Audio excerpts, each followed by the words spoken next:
ഗൂഗിളിന്റെ Google pixel 9 എന്ന പുതിയൊരു സ്മാർട്ട് ഫോൺ ഇപ്പം ഇന്ത്യൻ മാർക്കറ്റിൽ ലോഞ്ച് ചെയ്തിട്ടുണ്ട്. ഈ ഒരു സ്മാർട്ട് ഫോൺ 80,000 രൂപ പ്രൈസ് റേഞ്ചിലാണ് വരുന്നത്.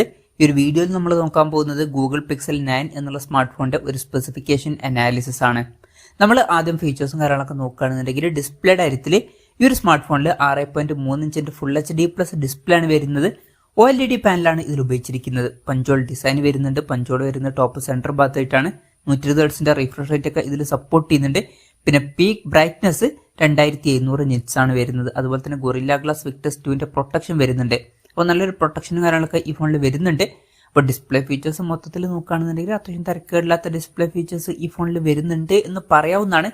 എന്നാലും റിഫ്രഷ് റേറ്റ് 1 ഹെർട്സിന്റെയും 120 ഹെർട്സിന്റെയും ഇടയിൽ അഡ്ജസ്റ്റ് ചെയ്യാൻ കഴിയുന്ന ഫീച്ചറും കൂടി ഉണ്ടായിരുന്നെങ്കിൽ കുറച്ചും കൂടി നന്നായിരുന്നു. കാരണം വില 80,000 രൂപ പ്രൈസ് റേഞ്ചിലേക്കാണ് വരുന്നത്. പിന്നെ in display finger print sensor ഈ ഫോണിൽ വരുന്നുണ്ട്. ഫോണിന്റെ വെയിറ്റ് വരുന്നത് 198 ഗ്രാമാണ്. തിക്നെസ് വരുന്നത് 8.5 mm ആണ്. അലൂമിനിയം ഫ്രെയിമും കാര്യങ്ങളൊക്കെ ഇതിൽ കൊടുത്തിട്ടുണ്ട്. പിന്നെ ഫോണിന്റെ ബാക്കിലും ഗൊറില്ല ഗ്ലാസ് വിക്ടസ് 2ന്റെ പ്രൊട്ടക്ഷൻ കൊടുത്തിട്ടുണ്ട്. അപ്പം ഫോണിന്റെ ബാക്കിലും നല്ലൊരു പ്രൊട്ടക്ഷൻ വരുന്നുണ്ട്. പിന്നെ IP68 റേറ്റിംഗ് ഇതിൽ സപ്പോർട്ട് ചെയ്യുന്നുണ്ട്. അത് നല്ലൊരു കാര്യം തന്നെയാണ്. അപ്പം ഈ ഫോൺ വാട്ടർ റെസിസ്റ്റന്റും അതുപോലെ തന്നെ ഡസ്റ്റ് റെസിസ്റ്റന്റുമാണ്. പിന്നെ ഈ ഫോണിന്റെ വിന്റർ ഗ്രീൻ, പിനോയ്, പോർസിലിൻ അതുപോലെ തന്നെ ഒബ്സിഡിയൻ എന്നീ കളർ വേരിയൻസ് ആണ് ഇപ്പൊ ലോഞ്ച് ചെയ്തിരിക്കുന്നത്. ഇനി പ്രോസസറിന്റെ കാര്യത്തിലോട്ട് വരികയാണെന്നുണ്ടെങ്കിൽ ഗൂഗിളിന്റെ ടെൻസർ G4 ചിപ്പാണ് ഇതിൽ കൊടുത്തിരിക്കുന്നത്. ഇത് ഗൂഗിളിന്റെ ഫ്ലാഗ്ഷിപ്പ് പ്രോസസറാണ്. എന്നാലും സ്നാപ്ഡ്രാഗൺ 8 Gen 3 എന്ന പ്രോസസറിന്റെ ആ ഒരു ലെവലിൽ എത്തുമോ എന്ന് വെച്ചാൽ ഏകദേശം അതിനടുത്ത് വരുന്ന പെർഫോമൻസും കാര്യങ്ങളൊക്കെ നമുക്ക് ലഭിക്കുന്നതായിരിക്കും. എന്നാലും ബെറ്റർ സ്നാപ്ഡ്രാഗൺ 8 Gen 3 എന്ന പ്രോസസർ തന്നെയായിരിക്കും. എന്നാലും ഗൂഗിളിന്റെ ഒരു ഫ്ലാഗ്ഷിപ്പ് പ്രോസസറും കാര്യങ്ങളൊക്കെ ഇതിൽ വരുന്നുണ്ട്. പിന്നെ 5G സപ്പോർട്ടും കാര്യങ്ങളൊക്കെ ഇതിൽ വരുന്നുണ്ട്. ഈ ഒരു ഫോണിൽ 12 GB റാമും 256 GB ഇന്റേണലും ആണ് വരുന്നത്.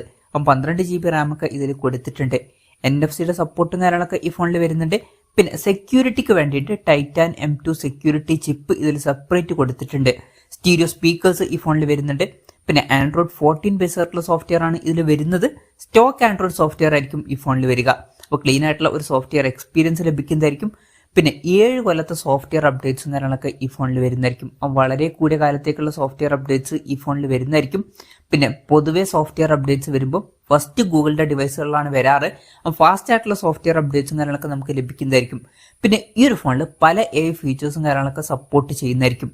ഇനി ക്യാമറയുടെ കാര്യം പറയുകയാണെന്നുണ്ടെങ്കിൽ ഫോണിന്റെ പിന്നിൽ ഡ്യുവൽ ക്യാമറ സെറ്റപ്പ് ആണ് കൊടുത്തിരിക്കുന്നത്.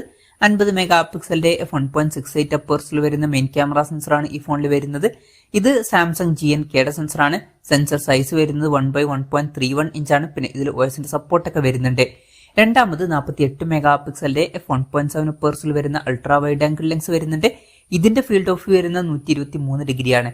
ഇതിൽ ടെലിഫോട്ടോ ലെൻസ് ഒന്നും വരുന്നില്ല. അതും കൂടി ഉണ്ടായിരുന്നെങ്കിൽ നന്നായേനെ. കാരണം വില 80,000 രൂപ പ്രൈസ് റേഞ്ചിലേക്കാണ് വരുന്നത്. ഈ ഒരു പ്രൈസ് റേഞ്ചിൽ പല ഫോണുകളിലും ടെലിഫോട്ടോ ലെൻസ് നമുക്ക് ലഭിക്കുന്നുണ്ട്.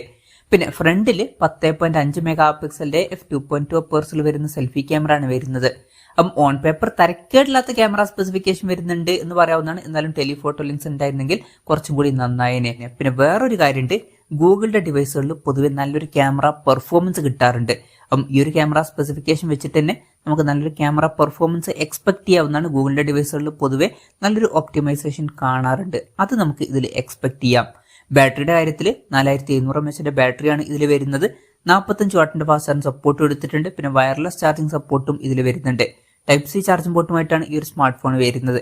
അപ്പം തിരക്കേടില്ലാത്തൊരു ബാറ്ററി സെറ്റപ്പ് ഇതിൽ വരുന്നുണ്ട് എന്ന് പറയാവുന്നതാണ്. പക്ഷെ ഒരു കാര്യം എന്താ വെച്ചാൽ ഫോണിന്റെ ബോക്സിൽ ചാർജർ ഉണ്ടാവില്ല.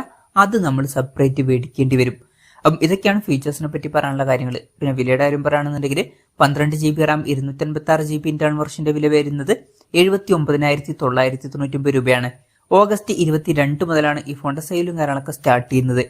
എന്തായാലും ഓവറോൾ നോക്കുകയാണെന്നുണ്ടെങ്കിൽ അത്യാവശ്യം തിരക്കുള്ള നല്ല ഫീച്ചേഴ്സ് ഒക്കെ ഈ ഫോണിൽ വരുന്നുണ്ട് എന്ന് തന്നെ പറയാവുന്നതാണ്. ഫ്ലാഗ്ഷിപ്പ് ലെവലിൽ വരുന്ന പ്രോസസറും അത്യാവശ്യം തിരക്കേടില്ലാത്ത ഡിസ്പ്ലേ ഫീച്ചേഴ്സും തിരക്കേടില്ലാത്ത ക്യാമറ സ്പെസിഫിക്കേഷനും തിരക്കേടില്ലാത്ത ബാറ്ററി സെറ്റപ്പ് ഒക്കെ ഇതിൽ വരുന്നുണ്ട്. അപ്പോൾ ഗൂഗിളിന്റെ ക്ലീൻ ആയിട്ടുള്ള സോഫ്റ്റ്വെയർ എക്സ്പീരിയൻസ് ഒക്കെ ലഭിക്കുന്ന ഒരു ഫോണാണ് നിങ്ങൾ നോക്കുന്നതെന്നുണ്ടെങ്കിൽ ഈ ഒരു പ്രൈസ് റേഞ്ചിൽ ഈ ഫോൺ കൺസിഡർ ചെയ്യാവുന്നതാണ്. പക്ഷേ കോമ്പറ്റീഷൻ കുറച്ച് ടൈറ്റ് ആണ്. കാരണം ഈ ഒരു പ്രൈസ് റേഞ്ചിൽ നമുക്ക് ഐഫോൺ കിട്ടുന്നുണ്ട്. iPhone 15 സീരീസിൽ വരുന്ന ഫോണുകൾ വരുന്നുണ്ട്. അതുപോലെ തന്നെ സാംസങ്ങിന്റെ S24 സീരീസിൽ വരുന്ന ഫോണുകളും വരുന്നുണ്ട്. പല ആൾക്കാരും ഐഫോണും അതുപോലെ തന്നെ സാംസങ്ങിന്റെ ഫോണുകളിലൊക്കെ ആയിരിക്കും നോക്കുക. അത് കഴിഞ്ഞിട്ടൊക്കെ ആയിരിക്കും ഗൂഗിളിന്റെ ഡിവൈസുകളിലോട്ട് വരിക. അപ്പം ഈ ഒരു ഫോണിൽ അത്യാവശ്യം തിരക്കുകളില്ലാത്ത ഫീച്ചേഴ്സ് വരുന്നുണ്ട്. പക്ഷേ വിലയും അത്യാവശ്യം വരുന്നുണ്ട്. അപ്പം എത്ര പേര് ഇത് സെലക്ട് ചെയ്യും എന്നുള്ളതും ഒരു ഡൗട്ടാണ്. എന്തായാലും ഗൂഗിൾ പിക്സൽ 9 എന്നുള്ള സ്മാർട്ട് ഫോൺ ലോഞ്ച് ചെയ്തിട്ടുണ്ട്. ഈ ഒരു ഫോണിനെ പറ്റിയിട്ടുള്ള നിങ്ങളുടെ അഭിപ്രായം ജസ്റ്റ് ഒന്ന് കമന്റ് ചെയ്യുക.